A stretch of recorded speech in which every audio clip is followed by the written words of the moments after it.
नमस्कार दोस्तों, मैं सुरिंदर फिर से हाजिर हूँ आपके सामने अपनी एक नई और वीडियो के साथ। जैसे कि आप जानते हैं, पिछली वीडियो में हम लोगों ने POCW एक्ट के बारे में चर्चा करी थी और ये चर्चा हमारी रूल 41 तक पहुंची है, यानी रूल 41 तक। आज हम 41 से आगे बात करेंगे। रूल नंबर 42 से लेकर रूल नंबर 54 तक, 54 तक क्या क्या चीजें होती हैं, आज हम उनके बारे में डिस्कशन करेंगे। तो आज का जो हमारा टॉपिक रहेगा उसमें सबसे पहला है rule 42, slipping, tripping and falling hazard. Rule 43, dust, fume और gases. Rule 44, corrosive substances। Rule 45, eye protection. Rule 46, head protection. Rule 47, electrical hazard. Rule 48, vehicle traffic. Rule 49, stability of structure. Rule 50, illumination passageways. Rule 51, stacking of material. Rule 52, disposal of debris.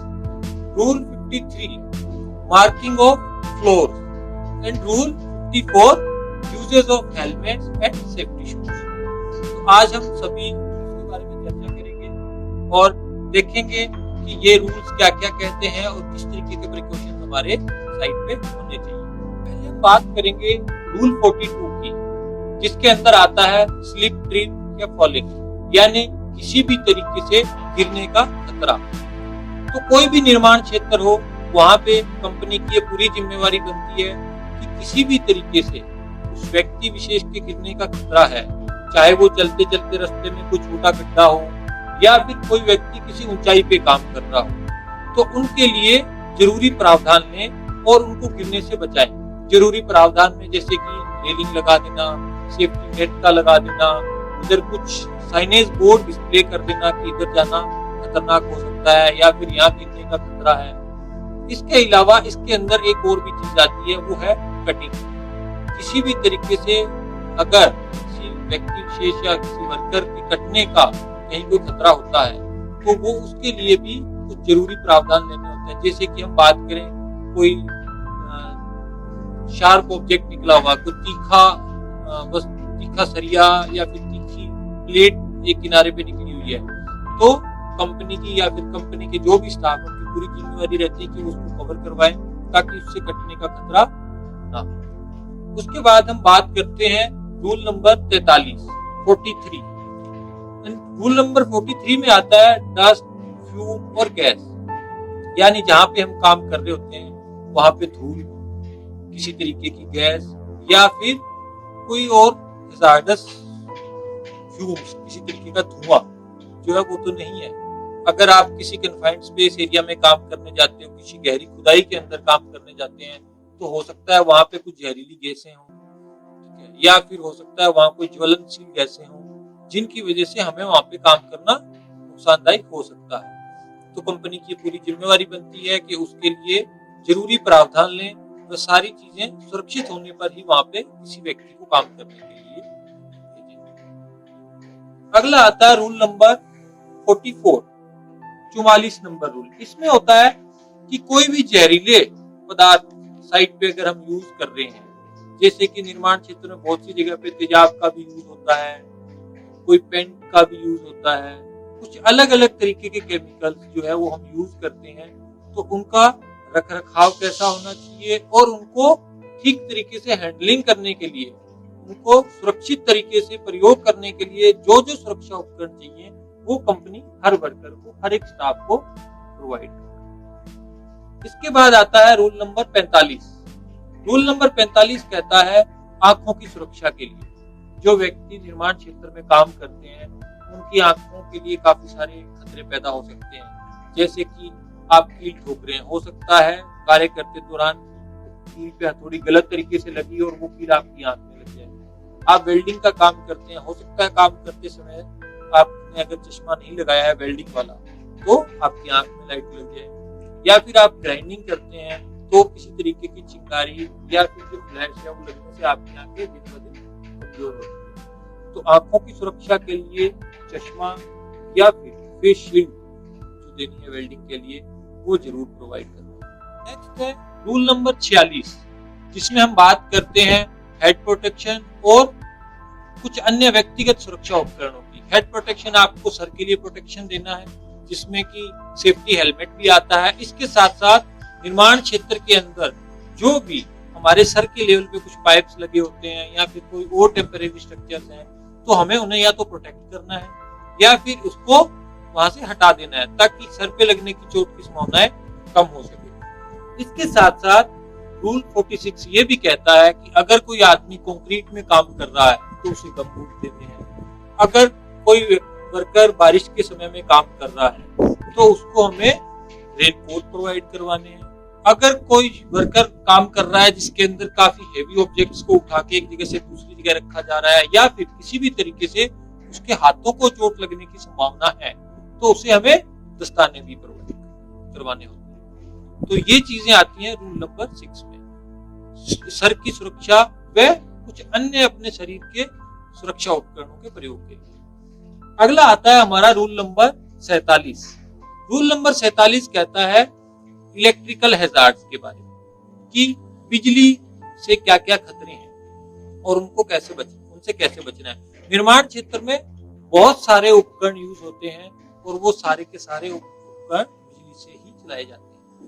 तो किसी भी worker को बिजली का झटका लगने का या फिर बिजली की वजह से निर्माण क्षेत्र में आग लगने का खतरा हमेशा बना रहता है। तो हमारी जिम्मेवारी बनती है कि हम सभी बिजली की तारों को टेप करके रखें, कहीं भी कोई तार ऐसी नंगी ना छोड़ें जो कि किसी वर्कर के टच में आए वह उसके शरीर के लिए वो नुकसानदायक है। इसके अलावा बिजली के जितने भी कनेक्शन निर्माण क्षेत्र में लिए जाते हैं वो सारे ELCB के थ्रू ही लिए जाएंगे। कोई भी तार को गीले एरिया में ना रखें। जो बिजली की तारें हैं उनको हमेशा ऊपर की तरफ करके रखें ताकि तारों के कटने की संभावनाएं ना हो। और जो अधिकृत व्यक्ति है वही बिजली के औजारों के कनेक्शन करे, वह कुछ तारों में बदलाव लाना है तो वो काम करे। अनअधिकृत व्यक्ति जो उस काम के बारे में नहीं जानता है वो बिजली की तारों को ना छूए। अगला आता है रूल नंबर 48 कहता है व्हीकुलर ट्रैफिक के लिए। कुछ निर्माण क्षेत्र के अंदर आपने देखा होगा बहुत सारी मशीनरियां यूज हो रही हैं, या फिर ऐसा भी होता है कि जैसे कि हम किसी हाईवे का निर्माण कर रहे हैं और वहां पे आसपास में बहुत सारे व्हीकल्स का आना जाना है, तो वहां पे व्हीकल्स की वजह से किसी की जान को खतरा हो सकता है। इसके लिए जरूरी मेजर्स लेने, जैसे कि रोड को अच्छे से बैरिकेड कर देना, वहां पे स्पीड लिमिट सेट कर देना, कुछ अन्य साइन बोर्ड लगा देना जिन पे ये दर्शाया गया हो कि आगे निर्माण कार्य चल रहा है या फिर कुछ लोग निर्माण के काम में लगे हुए हैं, तो कृपया अपनी स्पीड को धीरे रखें। इसके साथ साथ अगर कंपनी को लगता है कि यह ट्रैफिक उसके लेवल पे मैनेज नहीं किया जा सकता, तो वो गवर्नमेंट अथॉरिटी की भी सहायता ले सकती है। इससे अलावा भी किसी भी निर्माण क्षेत्र में अगर आप किसी व्हीकल का प्रयोग करते हैं, किसी व्हीकल का चलाना होता है वहां पे, तो ये सुनिश्चित कर लें कि as per motor vehicle act 1988 के तहत जो भी गाइडलाइंस दी हुई है उनके अनुसार उस ड्राइवर का लाइसेंस बना हुआ है या नहीं। इसके बाद आता है रूल नंबर 49।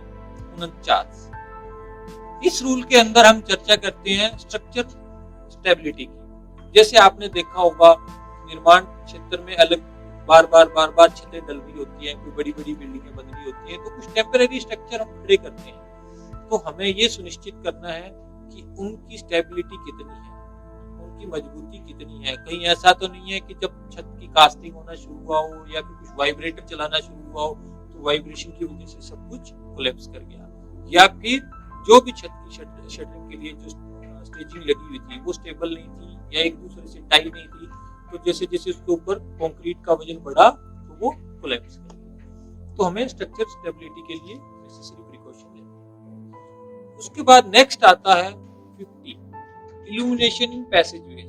जो भी हमारे आने जाने के रास्ते हैं, जहाँ से हमें निर्माण कार्य के दौरान आना जाना है, कहीं भी चाहे किसी कंफाइंड स्पेस एरिया में जाना हो, चाहे बिल्डिंग में ऊपर में जाना, उन सब में सफिशिएंट लाइटिंग होनी चाहिए, रोशनी की मात्रा पूरी होनी चाहिए। इसके बाद आता है रूल 51। Rule number 51।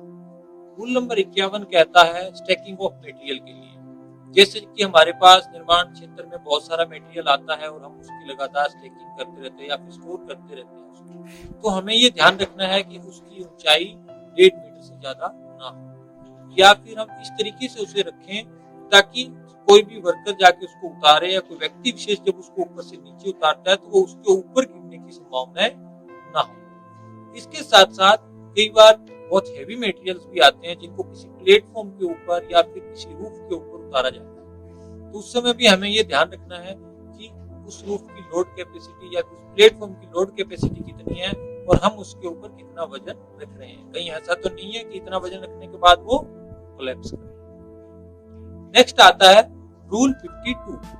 रूल 52 कहता है डिस्पोजल ऑफ डेब्रीज के लिए। जो भी निर्माण क्षेत्र में डेब्रीज निकलती है, जो लूज कंक्रीट निकलती है या फिर डस्ट निकल रही है, उसको प्रोटेक्ट करना। हमें समय समय पर इसको डिस्पोज ऑफ करते रहना है ताकि ये किसी कार्य क्षेत्र में मौजूद वर्कर्स के लिए खतरा ना बना रहे। इसके साथ साथ अगर हम डेब्रीज को थोड़े समय के लिए इकट्ठा करते हैं तो हमें ये ध्यान रखना है कि उसको हमेशा गीला करके रखें ताकि हवा के आने से वो उड़े नहीं, वे सांस के थ्रू जो आसपास में लोग काम कर रहे हैं उनके फेफड़ों तक ना पहुंच पाए।